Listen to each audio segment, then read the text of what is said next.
L'incontinence urinaire concerne 30% des femmes en général, parfois jusqu'à 70% après un accouchement. C'est un sujet qui est important, mais c'est également un sujet parfois tabou. L'incontinence urinaire va dépendre aussi de quel stade de la vie vous êtes. De manière générale, l'incontinence urinaire est catégorisée en deux grandes fonctionnalités.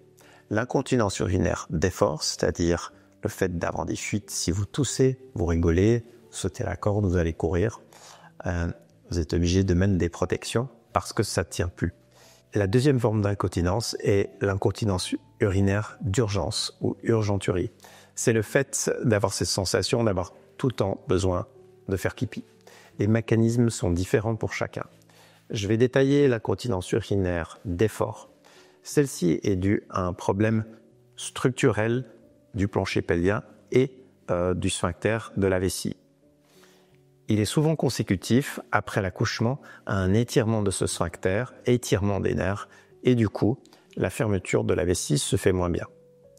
La plupart du temps, après un accouchement, cela se résout avec de la physiothérapie, la tonification du plancher pelvien et du biofeedback. Pour le 20% des femmes qui présentent toujours une incontinence urinaire après avoir fait de la physiothérapie, il existe des solutions mini-invasives pour réduire cette incontinence urinaire.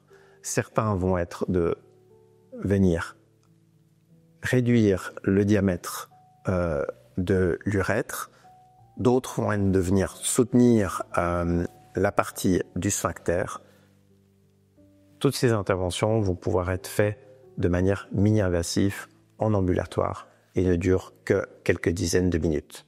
L'incontinence urinaire peut également se développer après la ménopause. En effet, avec la chute et la réduction des hormones, les tissus vont perdre de leur élasticité, le collagène va se détendre et l'incontinence urinaire va apparaître. Pour les femmes ménopausées, la première chose va être l'apport en œstrogène dans la région vaginale, pour autant qu'il n'y ait pas de contre-indication oncologique. L'apport de l'œstrogène avec une tonification du périnée va permettre de renforcer le sphincter et donc la continence. Nous utilisons également des méthodes de chirurgie mini-invasives telles que des mini-bandelettes pour pouvoir soutenir.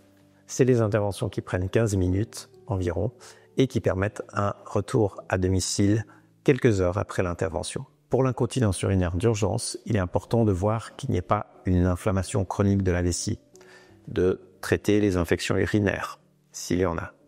Parfois, on peut avoir ce qu'on appelle des cystites interstitielles où on ne va pas trouver d'infection urinaire. C'est simplement une hyperactivation du muscle de la vessie, puisque la vessie est formée d'un muscle.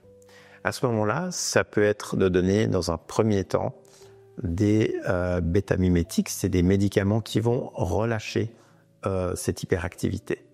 S'il n'y a pas de réponse, notamment chez les femmes en post-ménopause, l'injection de toxines botuliniques dans la paroi du muscle de la vessie va pouvoir permettre de calmer ceci.